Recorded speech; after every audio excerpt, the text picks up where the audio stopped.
নমস্কার প্রিয় ভক্তবৃন্দগণ, দৃষ্টিকোণ চ্যানেলের পক্ষ থেকে আপনাদের সকলকে জানাই স্বাগতম।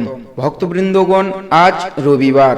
সপ্তাহের এই দিনটি হলো জগতের আলো প্রত্যক্ষ দেবতা সূর্যনারায়ণের আরাধনার শ্রেষ্ঠ একটি দিন, যার শক্তিতে এই পৃথিবী সচল, যার তেজ অন্ধকারকে বিনাশ করে আমাদের জীবনে নতুন ভোরের সূচনা করে। আজ সেই দীননাথের আশীর্বাদ পাওয়ার দিন। আজকের এই বিশেষ পর্বে আমরা শ্রবণ ও জপ করব সূর্যদেবের অত্যন্ত শক্তিশালী ও দিব্য একটি মন্ত্র। শাস্ত্র মতে রবিবারে সূর্যদেবের এই মন্ত্র শ্রবণ বা জপ করলে জীবনে এক অলৌকিক পরিবর্তন আসে। এই মন্ত্র শ্রবণ করলে আপনাদের মনের সমস্ত ভয়, দ্বিধা ও জড়তা দূর হবে এবং আপনারা এক অসীম আত্মবিশ্বাসের অধিকারী হবেন। সূর্যদেব হলেন স্বাস্থ্যের দেবতা। এই মন্ত্র শরীরের দীর্ঘদিনের অলসতা, ক্লান্তি এবং রোগ ব্যাধি দূর করতে সাহায্য করে। কর্মক্ষেত্রে বা ব্যবসায় আপনাদের তেজ বৃদ্ধি হবে, যার ফলে মান, সম্মান ও প্রতিপত্তি বহুগুণ বাড়বে। আপনাদের জীবন থেকে হতাশা ও অন্ধকারের মেঘ কেটে গিয়ে ইতিবাচক শক্তির সঞ্চার হবে। তাই আসুন ভক্তবৃন্দগণ, আজকের এই পবিত্র দিনে সূর্যদেবকে সাক্ষী রেখে অত্যন্ত ভক্তি ভরে এই মন্ত্র শ্রবণ করি এবং নিজেদের জীবনকে সূর্যের মতো উজ্জ্বল ও দীপ্যমান করে তুলি। ভক্তবৃন্দগণ, আজকের এই পর্বটি ভালো লাগলে ভালোবেসে কমেন্ট বক্সে অবশ্যই লিখে যাবেন জয় সূর্যদেবের জয়, এবং একটি লাইক দিয়ে অবশ্যই আমাদের সাথে যুক্ত থাকবেন। তো চলুন ভক্তবৃন্দগণ, শুরু করা যাক আজকের এই অলৌকিক মন্ত্রপাঠ। ওম আদিত্যায় বিদ্মহে মার্তণ্ডায় ধীমহি তন্নো সূর্য প্রচোদয়াৎ। ওম আদিত্যায় বিদ্মহে মার্তণ্ডায় ধীমহি তন্নো সূর্য প্রচোদয়াৎ। ওম আদিত্যায় বিদ্মহে মার্তণ্ডায় ধীমহি তন্নো সূর্য প্রচোদয়াৎ। ওম আদিত্যায় বিদ্মহে মার্তণ্ডায় ধীমহি তন্নো সূর্য প্রচোদয়াৎ। ওম আদিত্যায় বিদ্মহে মার্তণ্ডায় ধীমহি তন্নো সূর্য প্রচোদয়াৎ। ওম আদিত্যায় বিদ্মহে মার্তণ্ডায় ধীমহি তন্নো সূর্য প্রচোদয়াৎ। ওম আদিত্যায় বিদ্মহে মার্তণ্ডায় ধীমহি তন্নো সূর্য প্রচোদয়াৎ। ওম আদিত্যায় বিদ্মহে মার্তণ্ডায় ধীমহি তন্নো সূর্য প্রচোদয়াৎ। ওম আদিত্যায় বিদ্মহে মার্তণ্ডায় ধীমহি তন্নো সূর্য প্রচোদয়াৎ। ওম আদিত্যায় বিদ্মহে মার্তণ্ডায় ধীমহি তন্নো সূর্য প্রচোদয়াৎ। ওম আদিত্যায় বিদ্মহে মার্তণ্ডায় ধীমহি তন্নো সূর্য প্রচোদয়াৎ। ওম আদিত্যায় বিদ্মহে মার্তণ্ডায় ধীমহি তন্নো সূর্য প্রচোদয়াৎ। आदित्याय विद्महे मार्तण्डाय धीमहि तन्नो सूर्यः प्रचोदयात्। ॐ आदित्याय विद्महे मार्तण्डाय धीमहि तन्नो सूर्यः प्रचोदयात्। ॐ आदित्याय विद्महे मार्तण्डाय धीमहि तन्नो सूर्यः प्रचोदयात्। ॐ आदित्याय विद्महे मार्तण्डाय धीमहि तन्नो सूर्यः प्रचोदयात्। ॐ आदित्याय विद्महे मार्तण्डाय धीमहि तन्नो सूर्यः प्रचोदयात्। ॐ आदित्याय विद्महे मार्तण्डाय धीमहि तन्नो सूर्यः प्रचोदयात्। ॐ आदित्याय विद्महे मार्तण्डाय धीमहि तन्नो सूर्यः प्रचोदयात्। ॐ आदित्याय विद्महे मार्तण्डाय धीमहि तन्नो सूर्यः प्रचोदयात्। ॐ आदित्याय विद्महे मार्तण्डाय धीमहि तन्नो सूर्यः प्रचोदयात्। ॐ आदित्याय विद्महे मार्तण्डाय धीमहि तन्नो सूर्यः प्रचोदयात्।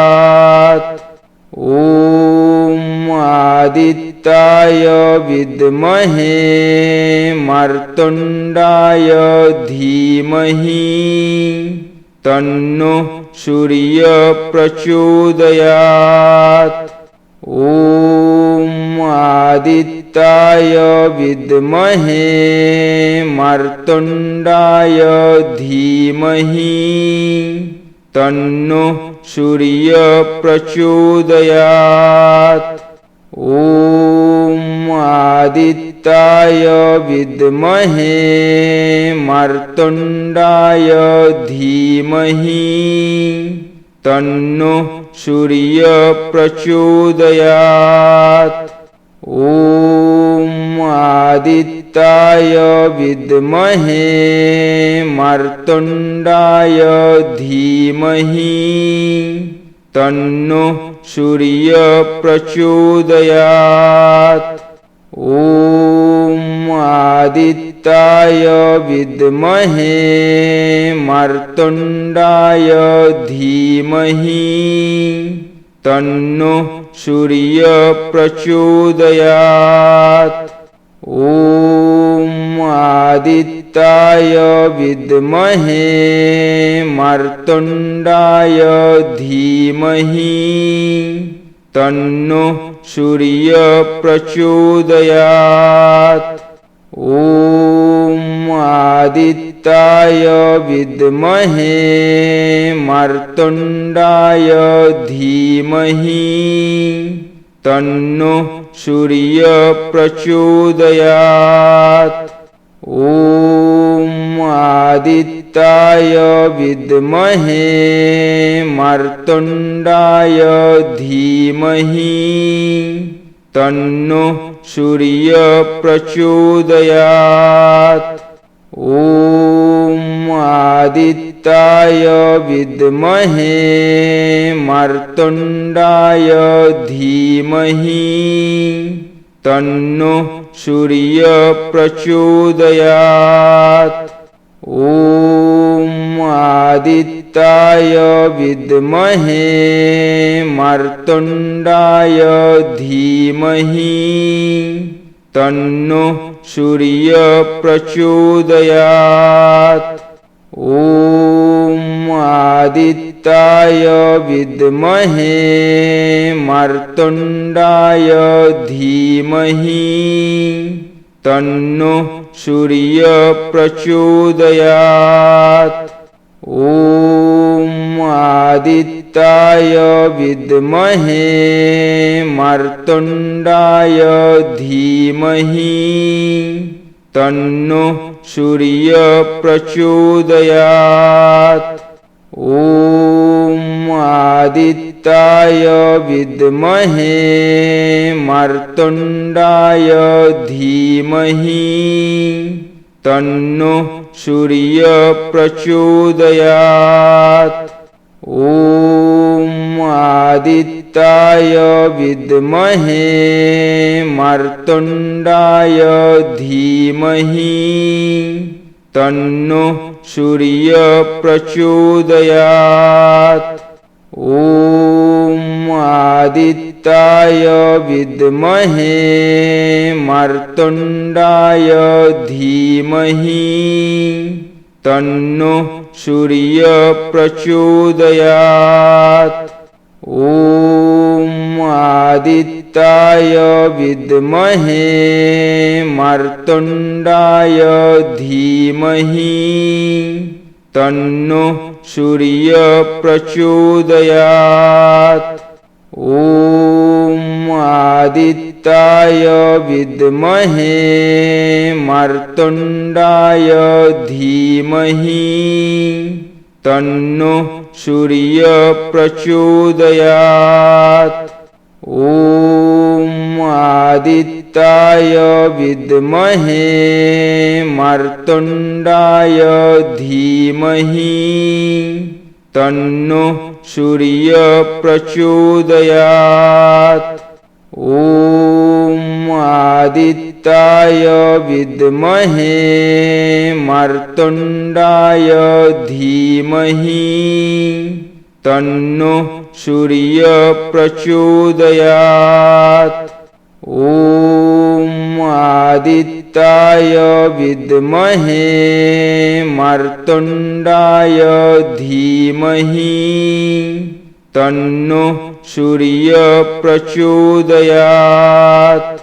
ॐ आदित्याय विद्महे मार्तण्डाय धीमहि तन्नो सूर्यः प्रचोदयात्। ॐ आदित्याय विद्महे मार्तण्डाय धीमहि तन्नो सूर्यः प्रचोदयात्। ॐ आदित्याय विद्महे मार्तण्डाय धीमहि तन्नो सूर्यः प्रचोदयात्। ॐ आदित्याय विद्महे मार्तण्डाय धीमहि तन्नो सूर्यः प्रचोदयात्। ॐ आदित्याय विद्महे मार्तण्डाय धीमहि तन्नो सूर्यः प्रचोदयात्। ॐ आदित्याय विद्महे मार्तण्डाय धीमहि तन्नो सूर्यः प्रचोदयात्। ॐ आदित्याय विद्महे मार्तण्डाय धीमहि तन्नो सूर्यः प्रचोदयात्। ॐ आदित्याय विद्महे मार्तण्डाय धीमहि तन्नो सूर्यप्रचोदयात्। ॐ आदित्याय विद्महे मार्तण्डाय धीमहि तन्नो सूर्यप्रचोदयात्। ॐ आदित्याय विद्महे मार्तण्डाय धीमहि तन्नो सूर्यप्रचोदयात्। ॐ आदित्याय विद्महे मार्तण्डाय धीमहि तन्नो सूर्यप्रचोदयात्।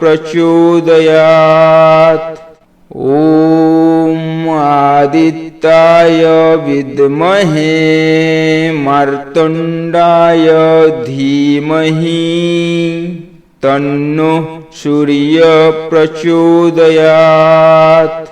ॐ आदित्याय विद्महे मार्तण्डाय धीमहि तन्नो सूर्यप्रचोदयात्। ॐ आदित्याय विद्महे मार्तण्डाय धीमहि तन्नो सूर्यप्रचोदयात्। ॐ आदित्याय विद्महे मार्तण्डाय धीमहि तन्नो सूर्यप्रचोदयात्। ॐ आदित्याय विद्महे मार्तण्डाय धीमहि तन्नो सूर्यप्रचोदयात्। ॐ आदित्याय विद्महे मार्तण्डाय धीमहि तन्नो सूर्यप्रचोदयात्।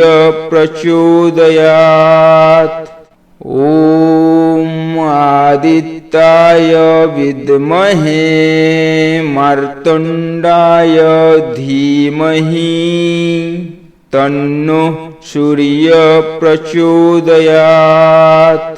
ॐ आदित्याय विद्महे मार्तण्डाय धीमहि तन्नो सूर्यप्रचोदयात्। ॐ आदित्याय विद्महे मार्तण्डाय धीमहि तन्नो सूर्यप्रचोदयात्।